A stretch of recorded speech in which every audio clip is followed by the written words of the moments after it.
Le rôle de l'auditeur est vérifier l'exactitude, la sincérité et la vérité de l'information comptable et financière de l'entreprise. On certifie les comptes avec un rapport général qui suit des méthodes précises. On apporte des informations techniques, comptables sur des procédures à mettre en place.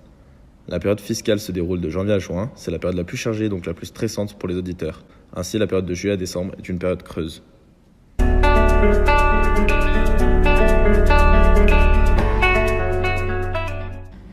L'audit interne est réalisé de façon indépendante, mais par un auditeur qui fait partie de l'entreprise.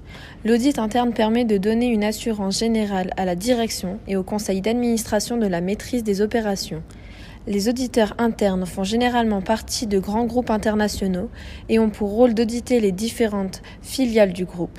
Ils sont missionnés pour chaque audit dans les différentes entités du groupe et par conséquent se déplacent beaucoup.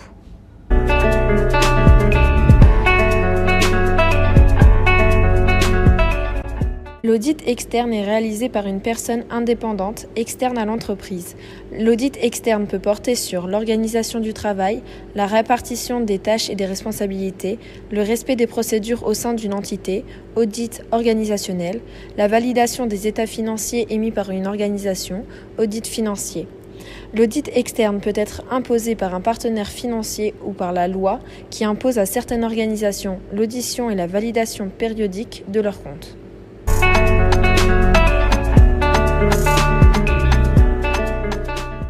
Les cabinets d'audit recherchent surtout des jeunes sortant d'écoles de commerce, mais aussi de plus en plus de jeunes ingénieurs. Les masters en finance sont également très appréciés, mais pour entrer en tant que junior dans un cabinet d'audit, il est surtout important d'avoir un bac+5. Cependant, la jeune fille que nous avons interviewée avait réalisé un stage chez Mazars, un cabinet d'audit, pour son stage de fin d'études, donc avec un niveau de bac+4 en école de commerce à l'INSEC. Elle avait ensuite réalisé un master en finance, et pour elle, il est nécessaire d'avoir une formation dans la finance, car un auditeur doit savoir maîtriser le plan comptable.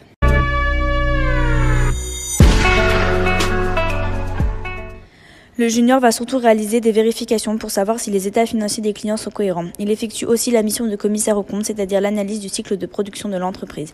Il faut alors comprendre et analyser les différences financières avec l'année précédente. La plupart des missions se passent chez le client. On se déplace donc beaucoup. Il va récolter des informations nécessaires pour la rédaction des rapports d'audit, vérifier les relevés bancaires et les factures et écrire des synthèses de travaux. Il réalise aussi la mission de pointage où il faut revérifier les données afin de s'assurer de leur exactitude.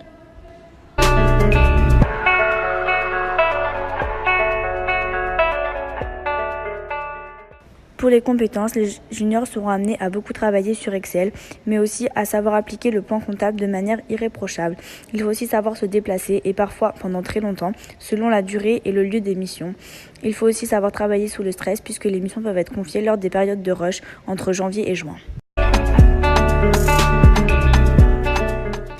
Les qualités requises sont le savoir-être, il faut avoir une attitude professionnelle, savoir s'adapter, savoir travailler en équipe, être organisé et savoir travailler sous stress.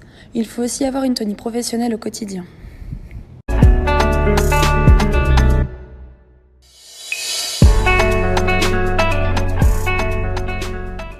Le salaire pour un junior varie entre 2 200 € et 3 000 € par mois. La personne que nous avons interviewée était rémunérée 950 € par mois pendant son stage et recevait des tickets restaurants.